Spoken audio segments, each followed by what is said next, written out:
Hi, welcome to my channel. My name is Kendra Buga and I love to paint in watercolor and gouache. In today's video, I'm going to take you back to the Sandy River where we were last Friday and show you the rest of the concertina book that I created. Oh, in fact, let me just get it. I can show you right now. Here's the rest of the concertina book. So I painted this one, and I'll show you that. This one, and finally, this one. So when I go out hiking, these days, I try to take a little kit, and here's how it looks. It's about 7 by 9, and it's just a fabric bag that I made myself.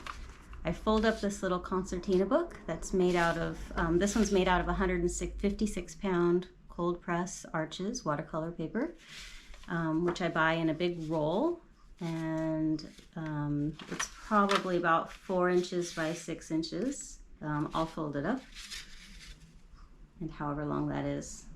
When you make it into 8 panels, 8 times 4, 36, 32, so 32 by 6. Anyway, it's just perfect for capturing a few sketches when you're out. And it fits nicely into this bag. And in this bag, I also take just a tin. This happens to be a Blick Studio Drawing Pencils tin. But inside, I keep the pencils that are the right colors for this season. So there are a lot of watercolor pencils in here. There's some Caran d'Ache, there's some Albrecht Dürer, there's a Stabilo black pencil, and there's the Derwent watercolor pencils, and there's also some Derwent regular color pencil. So it's a good mix. And then one thing that I've come to really enjoy sketching with on site is these little Conti Paris color sketching crayons. Here's how they look. They're a little bit messy, but they're water soluble, so after I've sketched my sketch out on site, then when I bring it back to watercolor it dissolves in the water, and that's really a lovely effect.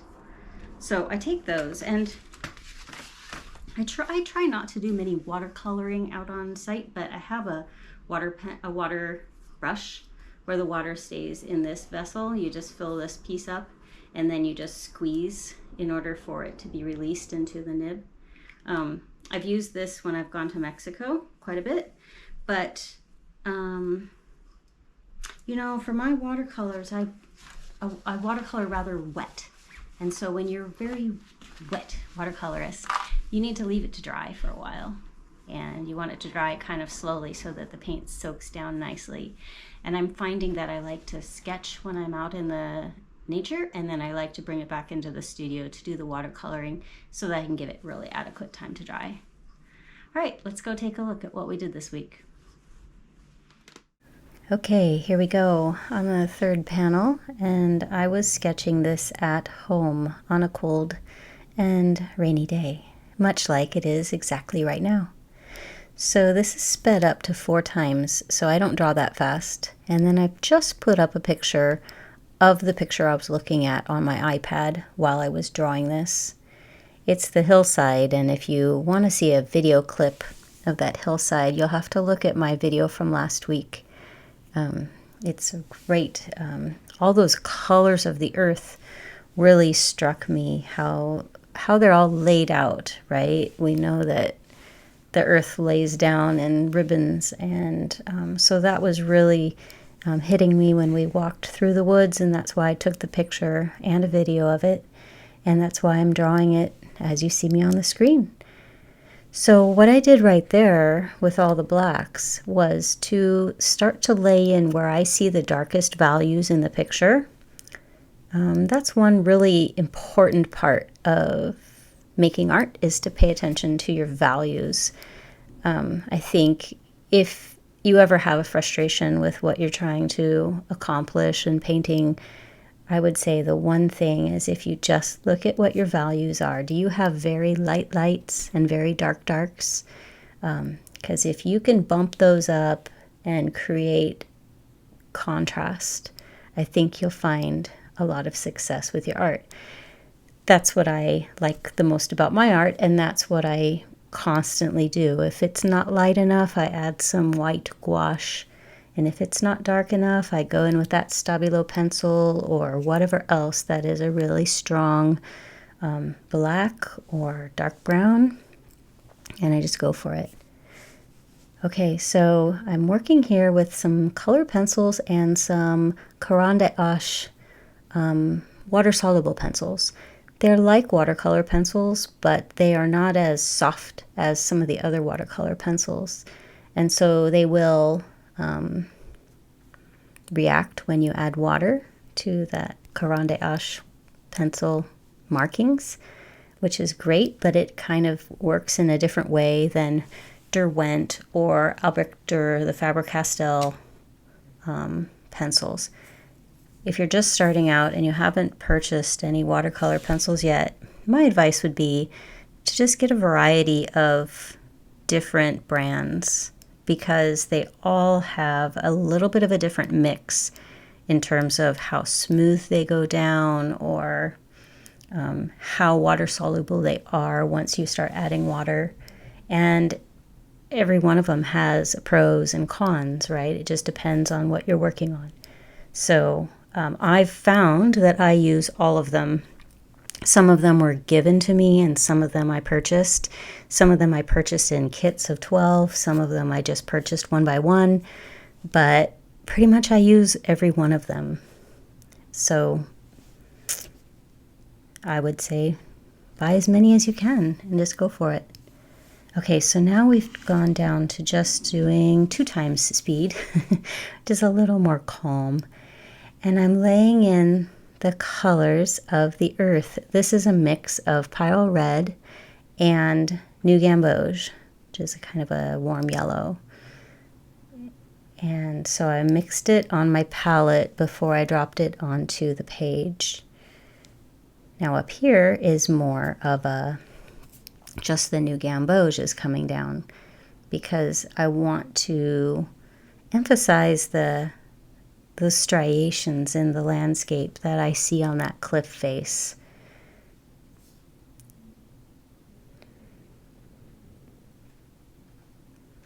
And down there, putting in some more of the Pyrrole or Pyrrole Red. I think it's mixed with something though, because Pyrrole Red turns out to be very, very bright red. It's actually, Pyrrole Red is interesting because it was formulated for cars like Ferraris, and so in some places it's called Ferrari Red. But we artists get the benefit of that color because of the automotive industry. So you can see here I'm getting rather wet, and that's what I described in the narrative when you just saw me in person. There's a drop of Pyrrole. You see that? How dark it is? And how wet I'm getting the paper right here. I remember after I dropped in all of that color, I had to let it dry overnight. In fact, I think what we did is I painted this in the morning. We went on a hike, and even when we came back later in the evening, it was still slightly damp in some spots. It's one of the tricks of watercolor is to always allow enough time for it to dry. I think a lot of times, I know that I've been anxious to keep going with a painting, especially when I'm really into it. But if I'm not patient with watercolor, I won't get those clear, bright colors. I'll get more of a muddy look if I'm not patient. So in this session, I stopped right there and I propped something up underneath it so that the red would dry towards the top. And this is the next day now. I've turned it upside down because of course I'm going to lay in some blues for the sky. This is a cyan. On that little yogurt lid, I have cyan blue and New Gamboge. They mix well for greens, especially for the winter and early spring greens.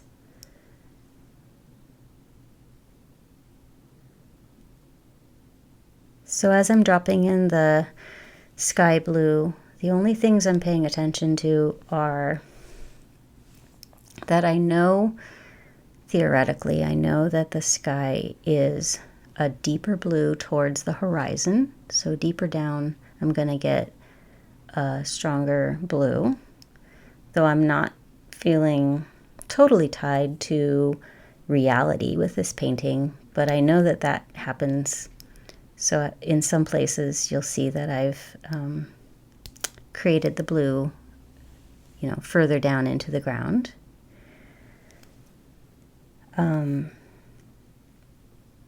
And then the other thing I'm doing is I'm trying to mix on the page the blue and the new gamboge so that I get those greens that are the trees. They are the evergreen trees that are up on the top of that ridge.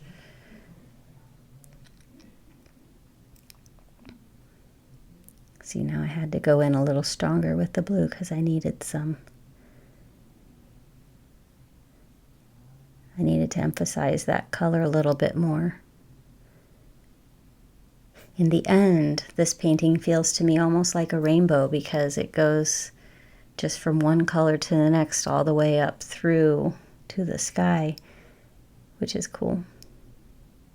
Oh, and there's a little mistake. See, I dropped a little bit of green there, and all I did was to go in with some clear water, and I just didn't completely wipe it away. I thought, let me just leave that here as an indicator of what I might do next on that other piece of painting that's at the other side of my concertina.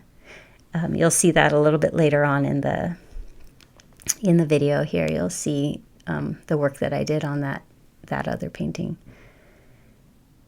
which was inspired actually by that drop or that drip that I made, that you just saw.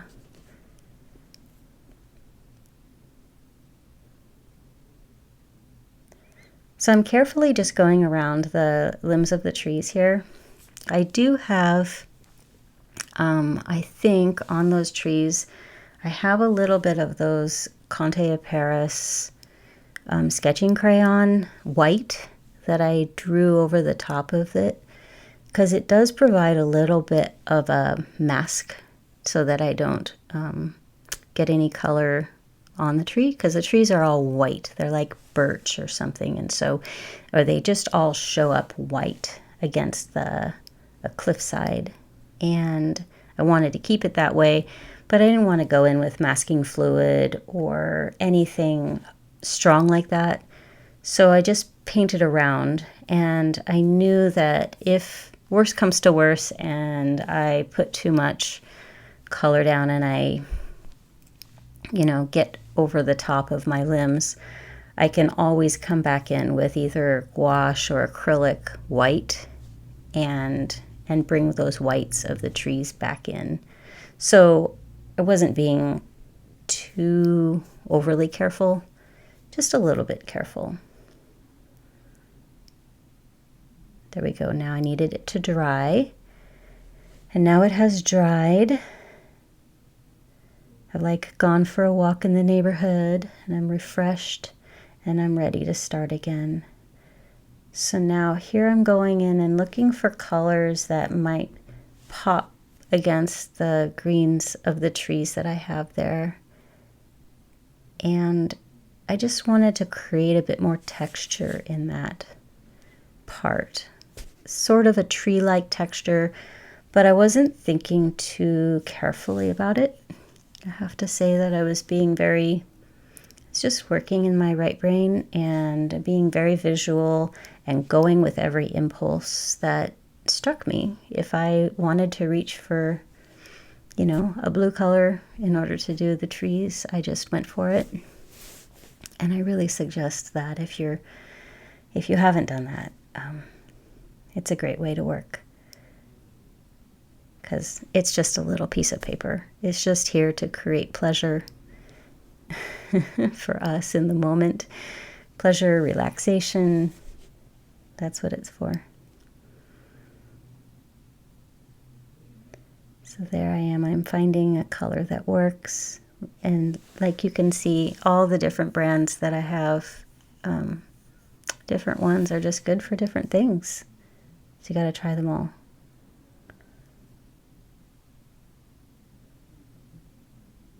So see how I'm trying to go across trees with the colors, because I feel like that lends an authenticity to the tree, that the color flows behind, of course, the trees that are in front. And now here you see me lifting with my brush. So I clean the brush, I dab it off, and then I'm pulling the excess water off the top of the painting to reveal a bit more of those pencil lines that I have down below.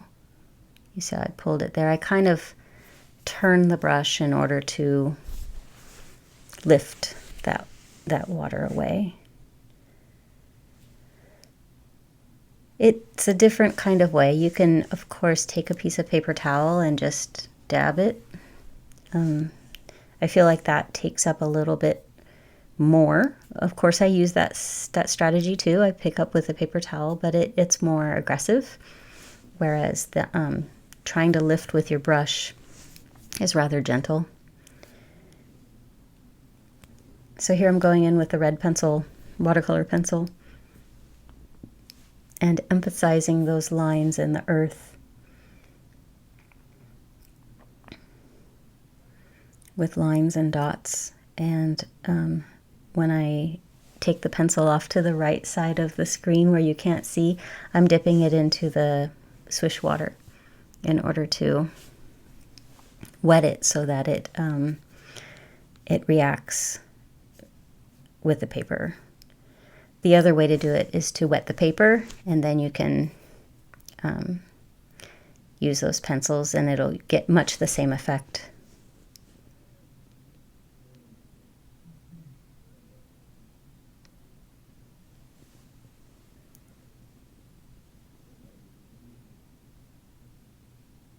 There I am looking for something stronger. It's a brown.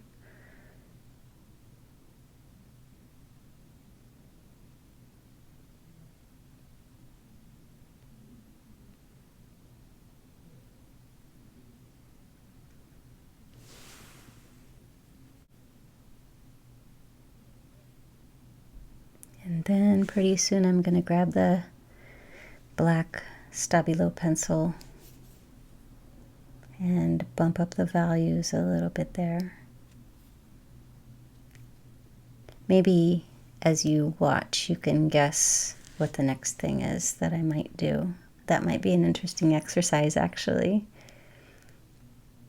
For me, I know, of course, what I'm going to do next.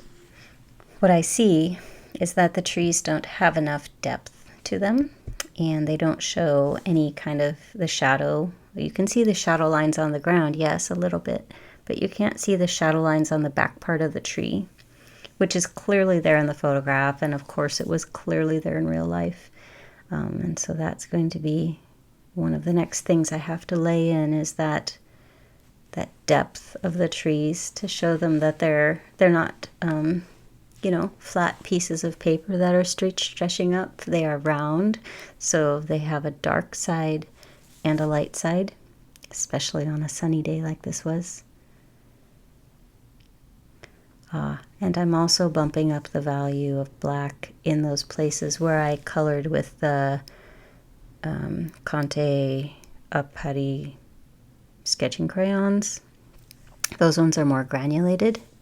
Now here's a situation where it's too dark, so you see me freaking out just a tiny bit, tearing off a piece of paper towel and dabbing it out a little bit. I didn't want it to go away completely, it just didn't need to be that dark.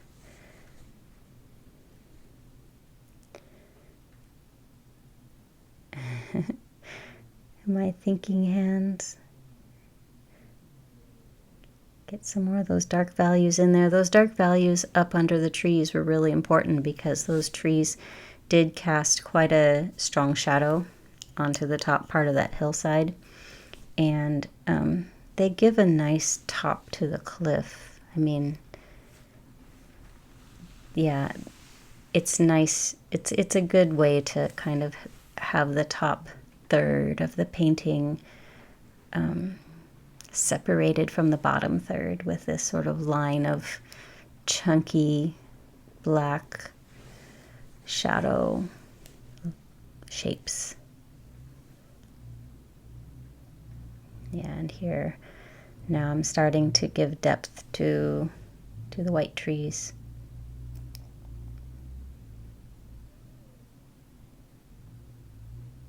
Coming in just a little bit underneath the branches.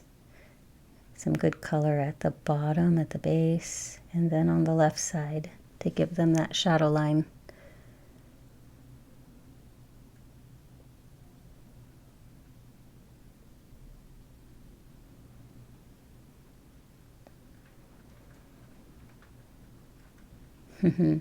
I can hear the rain pattering on the window outside. I don't think the mic picks it up, but it's really quite nice.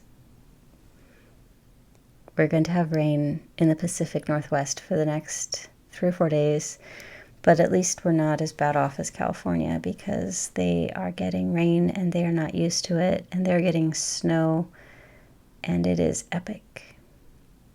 And when that snow melts off, it is going to be flooding. It's going to be something else. In Portland, we're sort of used to this rain.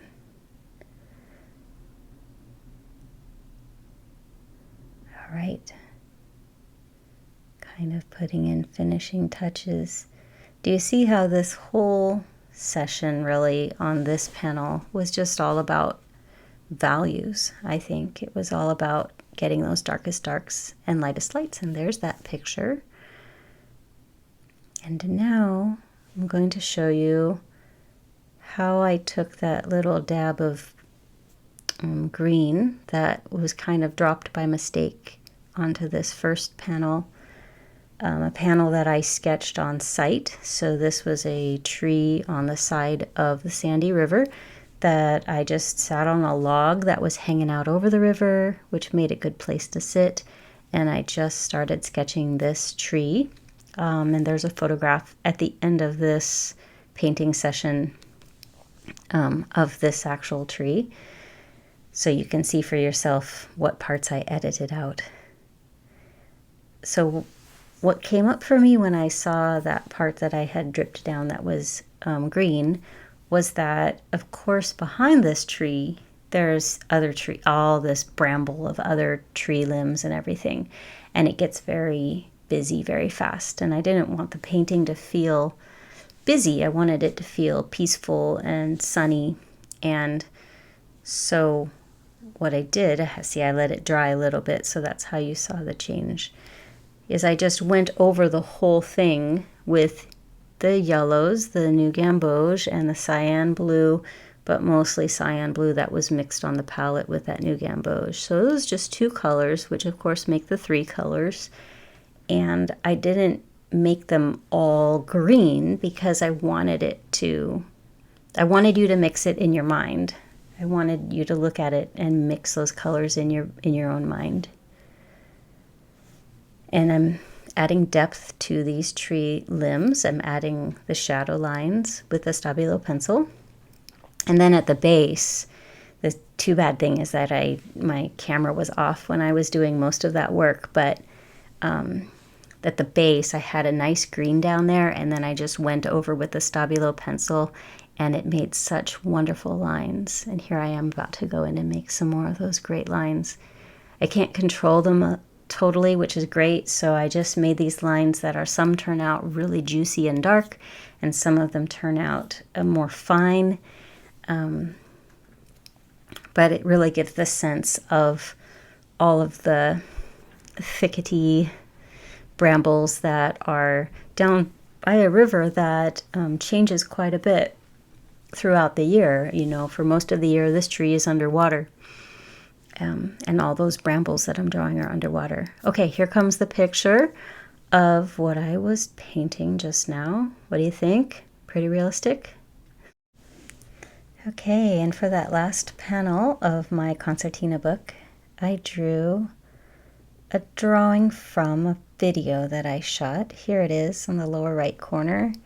You'll recognize it as the intro video from my last video that I posted. So you can see where I've captured a screen and sketched it at home.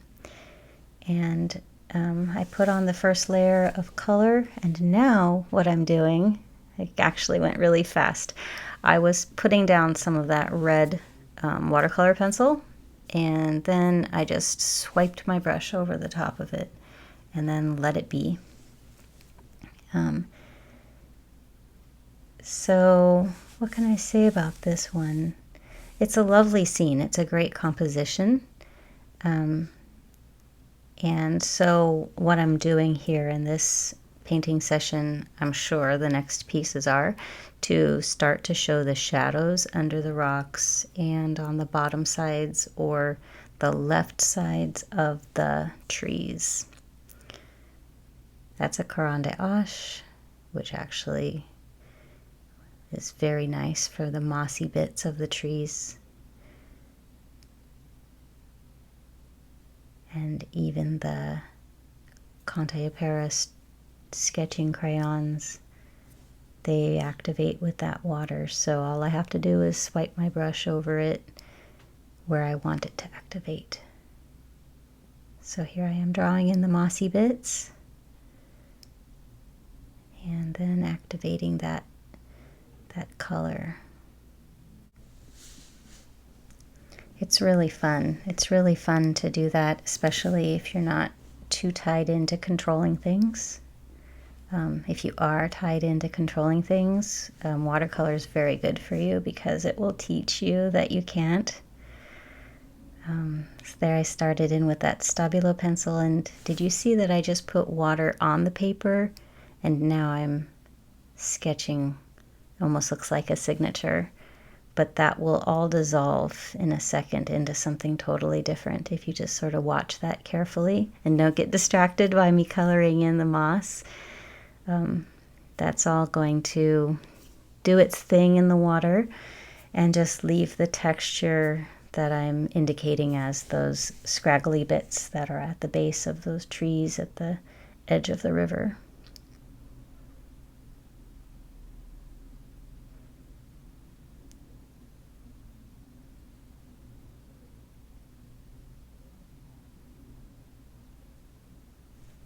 Really feels realistic as I'm looking at me painting it right here. But you'll notice that I'm very careful to put the dark colors on the left side of those trees because of course I know that the source of light is coming from the right side, both from the video that I took, but also of course from my experience of being in the space.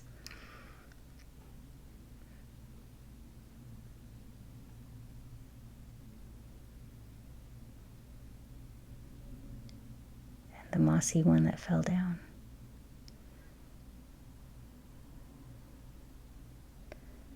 This piece of video is sped up 2 times of the actual speed. I always like to point that out because nobody paints like this, like boom, boom, boom, boom, boom. I don't think it would be very enjoyable if I was trying to go so fast. The whole point of it is to slow down. Now here we come in with that Stabilo pencil and give a nice dark edge to the bottom of those rocks. And look at how they pop right away. Nothing can make you happier with your painting than just getting a little bit of depth and values this way. I'm going to put in a bit of depth right here, of value. Right at that water's edge over there, up under the... So I painted that red because I noticed on the hike that there's a lot of stems of woody things that are a red or a mauve color. And so I don't think they actually did on the other side of the river, but I just liked that and I thought it was a nice contrast to the river color and the darker colors behind the evergreen trees.